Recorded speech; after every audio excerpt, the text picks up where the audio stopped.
morning, dear audience. My name is Hujayho Mahmudovna, and I've been working for Practical English Department at Navai State Pedagogical Institute for almost 3 years. Today, I am going to explain you the topic called quotation and the types of quotation as you can on the screen. So, why do we need to learn the thing called quotation? Because it's very important. That's profoundly important for both students and teachers to improve their writing skill. And this is the theme in the research writing module. Firstly, I will give an answer to the question, what is quotation?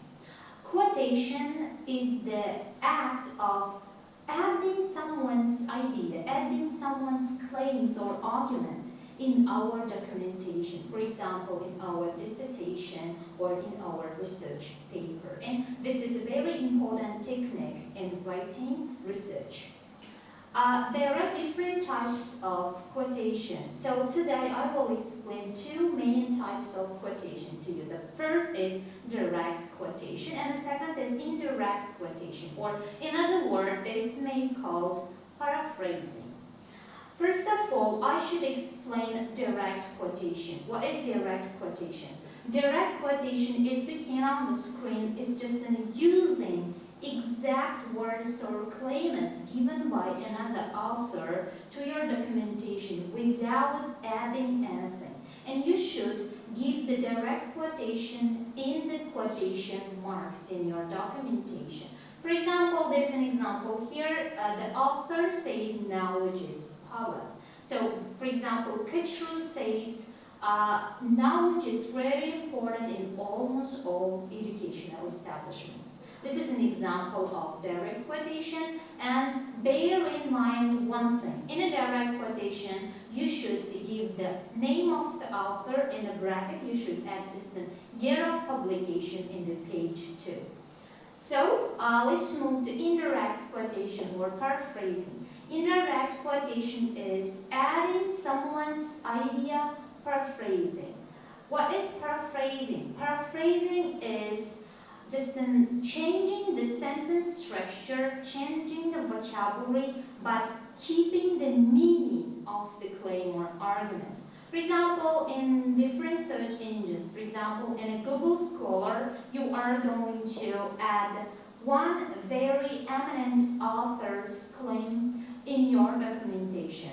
If you want to use indirect quotation, you should paraphrase this argument. You should write this in your own words, keeping the meaning. For example, there is just an example is given here about just that one. The author emphasizes the importance of knowledge for empowerment.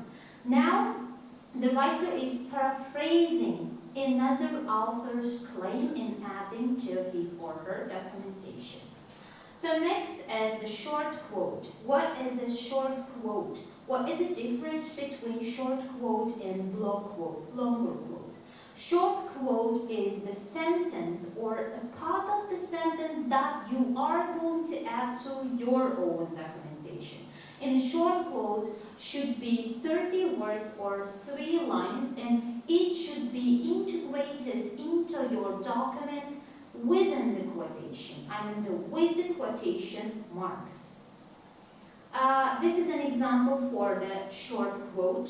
Someone said they given by Morley Warner, and if you pay attention there, you can see the year in the bracket, and you can see there is, at the beginning of this sentence, there is the writer's own comment on that quote.